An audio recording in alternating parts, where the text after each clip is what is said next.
nos acompaña como todos los miércoles por la mañana nuestro asesor científico Ricardo Boll, con quien vamos a hablar de la pobreza en el Perú a propósito del informe publicado por el INEI la semana pasada. ¿Cómo estás, Ricardo? Muy buenos días, gracias por estar con nosotros. Empezamos con el niño y mi pregunta, Ricardo, es, a pesar de este frío, ¿todavía tenemos niño? Así es.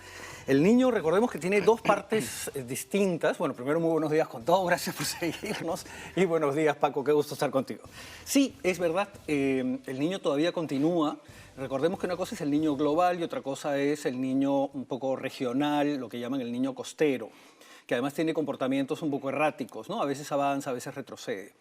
Una de las particularidades es esta, ¿no? La temperatura va subiendo lentamente cuando de pronto nos van avisando que hay un niño.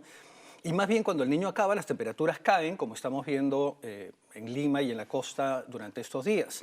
Tu pregunta es pertinente, no solamente porque digamos, es importante entender que esto es parte de un proceso global, sino porque además dependemos de lo que sucede en el mar, no solamente porque no sé si ponerme chompa o no, ¿no es cierto? Claro. Sino que además estamos con un serio problema económico en este país.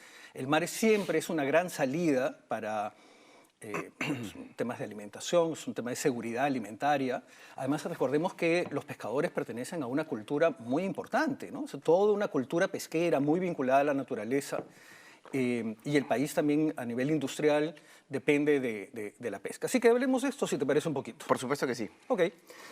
Bueno, como siempre, empezamos con recordando la situación de hace 2 semanas y el 30 de abril teníamos este mapa con respecto a las anomalías, ¿no? Es decir, qué tan lejos estamos de los promedios. Que si lo comparamos, Ricardo, con lo que vimos, por ejemplo, o con lo que veíamos en febrero o marzo, Sí, ese mapa estaba prácticamente rojo y naranja, ¿no? Así es. Todavía tenemos unas manchitas rojas hace 2 semanas, ¿no? Hace solo 2 semanas. Que están un poco más para el lado de Tumbes y Ecuador, Pero ¿no? también en el sur, Y fíjate, también algunas ¿no? en el sur, ¿no? Esos bolsones que quedaron calientes un poquito, ¿no? Bueno, ¿qué pasó para la semana pasada? Para la semana pasada, fíjate, todas esas manchas están prácticamente desvaneciéndose y comenzamos a ver un mapa en donde predomina el azul. Incluso, ya no tanto el celeste, sino tenemos estas más bien manchas azules que nos harían pensar en tal vez una niña. Entonces, ahora, por supuesto, van a empezar a preguntar, ¿y será una pequeña niña, una gran niña? Hay que hacer monitoreo, ¿no? Porque si no hay que comprar en el supermercado una bola de cristal. Así es. Pero y ahora la pregunta es, ¿qué pasa con una niña? Bueno, con la niña ya sabemos que las temperaturas bajan, tenemos más bien sequías, la humedad atmosférica aumenta un montón, tenemos lloviznas y tenemos un mar muy rico, más bien, ¿no? Porque el afloramiento es muy fuerte y entonces tenemos una estupenda pesca, un mar muy nutritivo para el plancton, para la anchoveta y para todo lo demás. Continuando, veamos entonces muy bien el siguiente gráfico, que sería el del 13 de mayo de hace 2 días, gracias. El mapa de ayer va a salir en unas horas, por si acaso, para los que quieren googlear Cenami imágenes satélite, pueden ver todos estos mapas.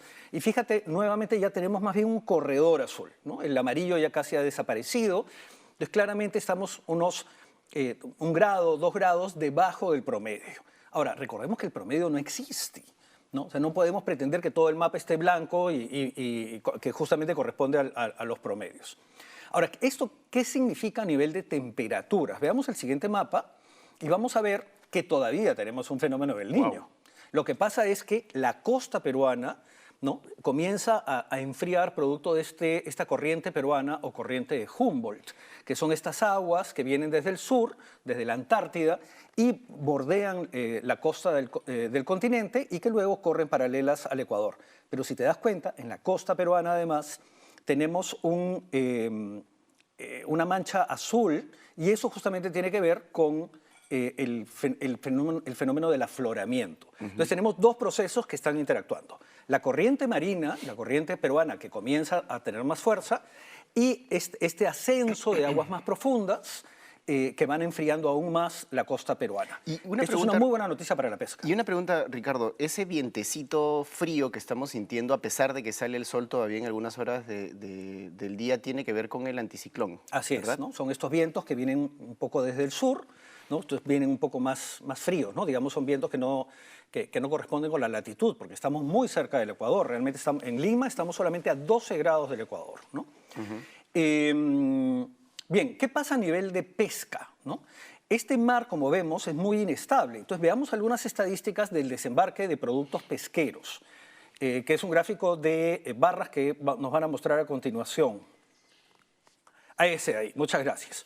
Entonces, tenemos estadísticas, por lo pronto, en este gráfico, que además es del INEI, que a su vez es del Ministerio de Produce, las estadísticas recogidas por el INEI. Y puedes ver que son estadísticas desde 1990 hasta el 21. O sea, tenemos 30 años de estadísticas. Y lo interesante es que en el año 90 pescamos lo mismo que en el año 21. O sea, estamos terminando este gráfico como hemos comenzado.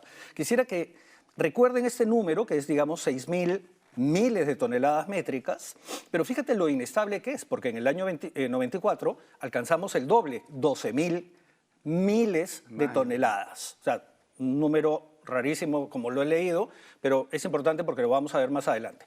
Y en cambio el mínimo, por ejemplo, en el 2016 es de casi 4.000. Entonces, estamos hablando de un tercio frente al pico, ¿no? El mar es muy inestable, como podemos ver, y esto también trae una alta inestabilidad en la actividad pesquera, y a su vez en la industria, y a su vez en el precio del pescado. Entonces, todo esto está vinculado, ¿no? Es toda una cadena.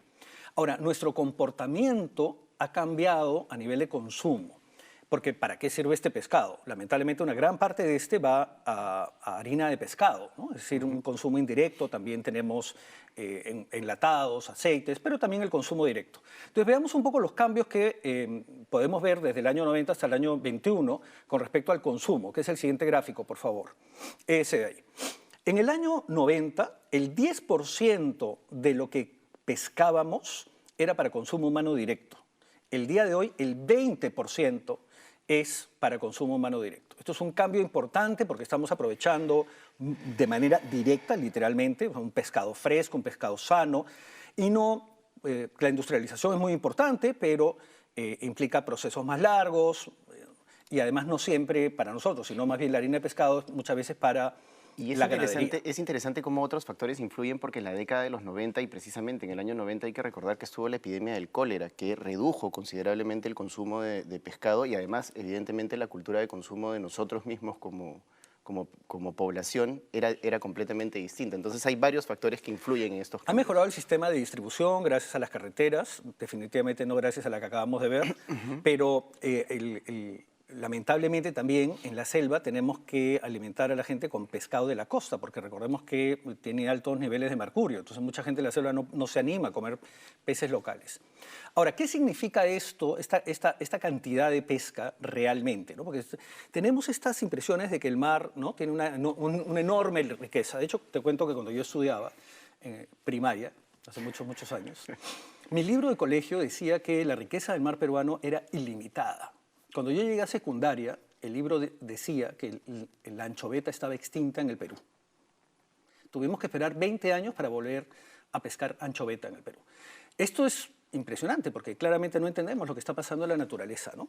Y esto te lo voy a demostrar con los siguientes gráficos. Lo que he hecho es tomar este último número, ¿no?, en el que teníamos 6.000 millones de toneladas, ¿no? Si me ayudan con el siguiente cuadro, por favor.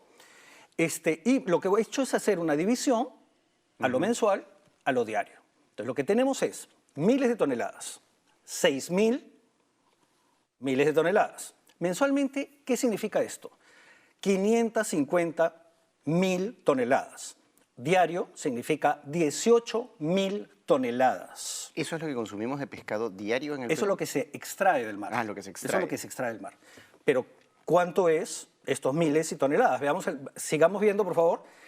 Y claro, si lo pasamos a toneladas, estamos hablando de 6 millones de toneladas, que serían 54.000 millones de toneladas, que serían 1.830 toneladas diarias.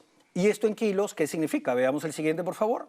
Y vamos a poder ver que estamos hablando de 6.000 millones de kilos anuales, lo que significa 18 millones de kilos diarios. O sea, la extracción del mar es enorme, la presión que le damos al mar es enorme.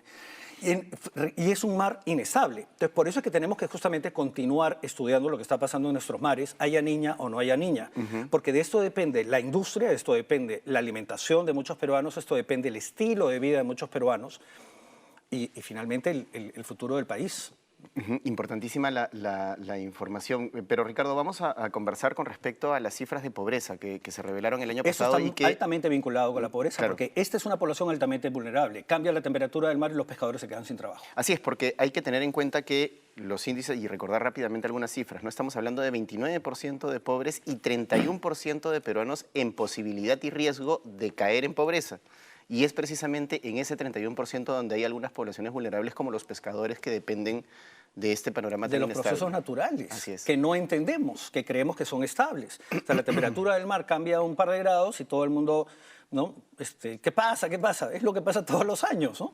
Bien, para poder entender bien estos datos de pobreza, lo que yo recomendaría es siempre ir a las fuentes.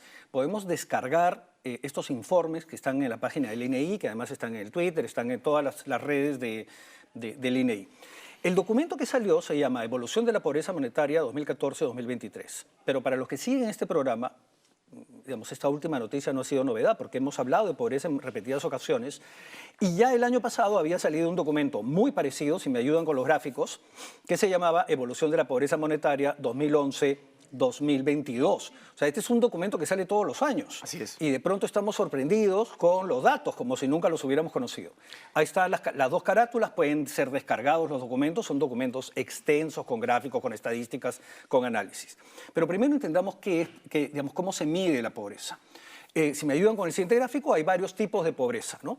Esta es la pobreza monetaria, que a su vez se mide de dos maneras. Y de hecho se puede medir hasta de tres. Una se puede medir a través del ingreso, la otra es a través de tu gasto. Entonces es un poco complicado porque a veces no gastas todo lo que te ingresa, ¿no? Puedes gastar más y endeudarte o de repente gastar menos. Esto tiene una clara retracción en la economía. Pero también se mide a través de la canasta básica, que es uno de los indicadores más importantes para una de las dos pobrezas. Porque tenemos la pobreza, digamos, general, lo que llaman pobreza total, y luego tenemos la pobreza extrema. Entonces, fíjate todas las variables que están incorporadas. Como pueden ver, es un modelo bastante complejo, pero muy vinculado al consumo calórico, a la canasta, al precio de lo que se consume, ¿no? O sea, no estamos hablando del caviar, del aceite de oliva, estamos hablando de productos básicos típicos de la canasta. Y de hecho se incluyen varias modalidades de adquisición de este gasto, o sea, cómo gasto, ¿no? Porque claro, la gente podría decir, bueno, pero estamos hablando, la siguiente por favor, de la gente que tiene sueldo o qué pasa con gente que no maneja dinero, ¿no? Porque, por ejemplo, en el mundo rural yo tengo mi chanchito y lo vendo ¿no? Entonces, claro, ¿cómo esto se cuenta? Bueno, fíjate qué interesante porque se habla de gasto monetario, autoconsumo, autosuministro, pago en especies, porque a veces se paga con productos, que incluso lo hacen algunas de hecho, hay ferias también en algunas regiones donde los fines de semana se intercambian productos. Exacto, el trueque, ahí está. Lo donado por instituciones y donado por hogares. O sea, todo esto está contabilizado como un ingreso. Y te voy a hacer tu primer examen, porque hace tiempo que no te lo hago. ¿Cuál es la diferencia entre autoconsumo y autosuministro? Me agarraste. Y Carlos seguramente hubiera contestado, porque hasta ahora no lo pesco. El autoconsumo tiene que ver con lo que yo compro, ¿sí? Perdón, el autosuministro, es algo que compro para vender. Por ejemplo, tengo una bodeguita, pero en la familia decimos, oye, agarra una botella de aceite de la bodega y tráela porque se nos ha acabado. Claro. Y el autoconsumo es más bien lo que yo produzco y que estoy utilizando. Entonces hay una pequeña diferencia, pero es importante. Bueno, la pobreza, como bien acabas de decir, ha cambiado para mal, lamentablemente. Si vemos el siguiente gráfico, vamos a ver desde el año 2014 hasta el año 2023, hemos pasado de 22 a 29. Y fíjate que nuestro mejor momento fue el 19, claramente, ¿no? Pero había pobres. Claro. O sea, 1 de cada 5 peruanos era pobre. Sí. O sea, esto no es poco. Es cierto que se hablaba del milagro de la economía peruana, había mucha gente celebrando, pues 1 de cada 5 no celebraba, ¿no? Y esto subió radicalmente al 20% en pandemia y ya han pasado 4 años y el problema no se ha resuelto. O sea, hemos tenido tiempo para tomar medidas. Ahora, esto, como ya hemos escuchado en las noticias, tiene una diferencia entre el mundo urbano y el mundo rural. lo que es, digamos, normal, porque estamos hablando de poblaciones muy concentradas en las ciudades. Además, el 80% de los peruanos viven en ciudades. Tú actúas, tienes un programa en una ciudad y estás beneficiando a un montón de gente. Veamos el siguiente, por favor. Y pasamos del 15 al 14 para el 2019 y hoy día estamos en 26. Eso es en pobreza urbana. Perú urbano. Exacto. ¿Qué ha pasado en el mundo rural? Entonces ya no vamos a celebrar tanto cuando vemos el siguiente gráfico y pasamos de 46 a 39. El mundo rural es un poco más resiliente, ¿no? Porque tiene autoconsumo, tiene autoproducción. El siguiente, por favor, para que me ayuden. Gracias. Entonces tenemos del 46 pasamos al 40. Fíjate que es mucho más difícil luchar contra la pobreza en el mundo rural. Así es. Pero esto empeoró, digamos, en el año 20, regresamos al año 2014, y esto ha mejorado ligeramente. Sería interesante saber si se debe a los programas del Estado. Yo, en lo personal, creo que tiene que ver con procesos globales. Y a nivel territorial, y es una cosa que sí extraño en estos informes, yo, en lo personal, solo he encontrado 2 mapas. Traigo uno de estos que demuestra la crudeza de la pobreza en el Perú, ¿no? Si me ayudan con el mapa, porfa. Ahí está.